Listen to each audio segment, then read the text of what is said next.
Let me quickly show you how to set up and use your Fitbit Charge 6. So first, if you want to turn on your watch, as you see on the back you have these contact pins. You take your charger and simply pop it on the charger, and the watch also will turn on, maybe after like 10 seconds. Then, what you have to do is we have to go either in the Play Store or Apple Store and search for the Fitbit app and make sure to download it. Okay, by the way, also make sure you have your Bluetooth enabled as well for this. And next, either click sign in with Google here or Fitbit. So I'm going to use Google here. Okay, agree to this stuff here. So you have to add your profile here.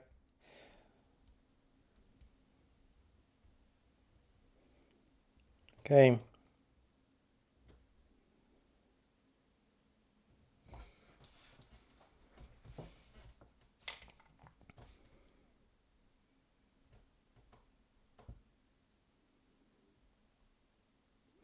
So you can skip this stuff. So next let's set up a device. Select the Charge 6 here and click Start Setup. Yep, agree.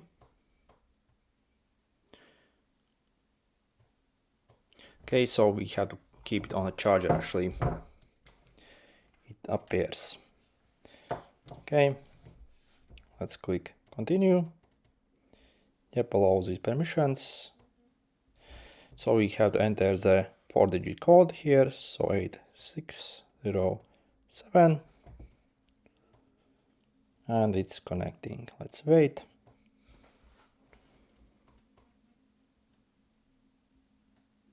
Okay, pairing completed. Yep. Yep, allow these permissions here.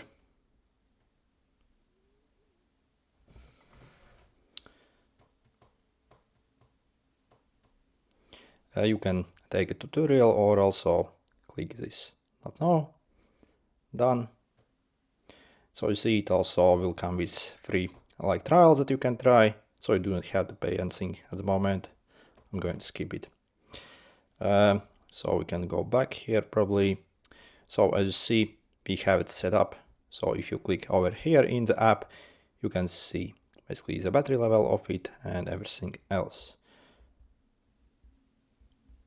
Okay, so we have the coaching here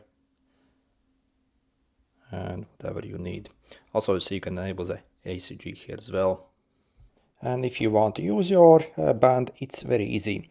So you see on this side we have a capacitive button. So it's not like a real button, but if you actually squeeze a button, and the other side of the watch essentially will activate and work as a button essentially. So if you want to wake up the screen, so you see you can tap on the screen.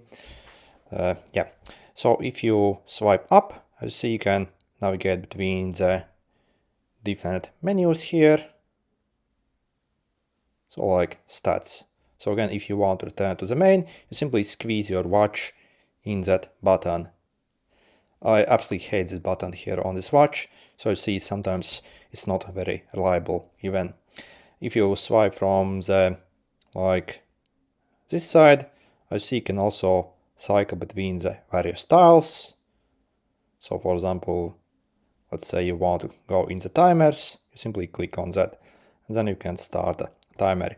If you want to go back, you simply swipe from the left side to the right side. So you see, if you swipe, you can return.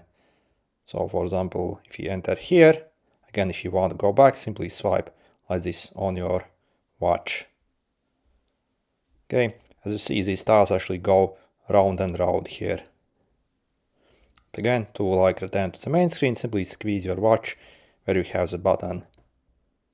I see it's not very reliable in my opinion. If you swipe down, I see, for example, you can launch your wallet here. Also enable the do not disturb mode, sleep modes, screen wake, and also you have more settings here. So for example, you see you can adjust the brightness, like timeout, always on display, And again, if you want to go back, simply swipe again from the left to the right side.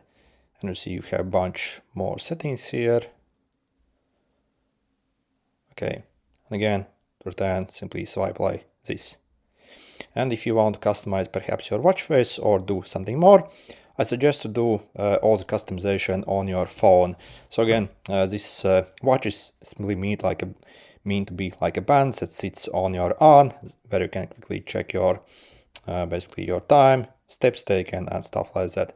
But if you want to customize everything, again, simply grab your phone and in the Fitbit app, simply click here, click on your charge here, and you see then, for example, you can swap to a different watch face here.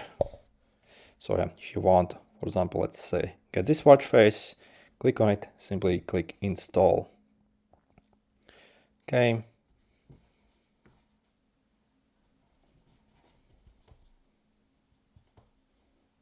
So you see it's kind of installing. Let's wait. It does take some while. Let's see how long it takes actually. But yeah, compared to like normal smartwatch, again, this is more meant to sit simply on your arm and collect data. Okay, so it took maybe like 20 seconds to basically get this new watch face here, for example. So you see you have tons of different watch faces that you can choose from here. Okay. Also, I see you can also like so customize what apps you want here. So you see you can also uninstall any apps that you do not want. For example, remove them. For example, I do not want the YouTube music. I would click here and that will uninstall it from my phone, from my watch I mean. So you see you also have your notification settings here. You can also lock your device setup here. Also update it.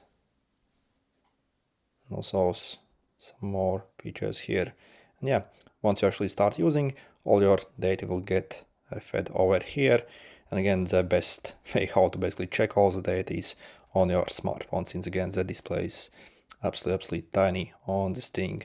So you see also you can do ECG here as well. This like stress testing or something like that. Yeah, I see the watch is actually kind advanced. However, again, I do not really like this like button activation. It's not reliable in my opinion. And yeah, these are the pins where you can charge your watch if you want to remove the strap. So you see, you simply like release it just like this. So you simply like kind of lift it up a bit and then the strap gets released. To attach it back, simply click it in the place. So it's kind of easy to remove the strap and change it. Okay, good luck.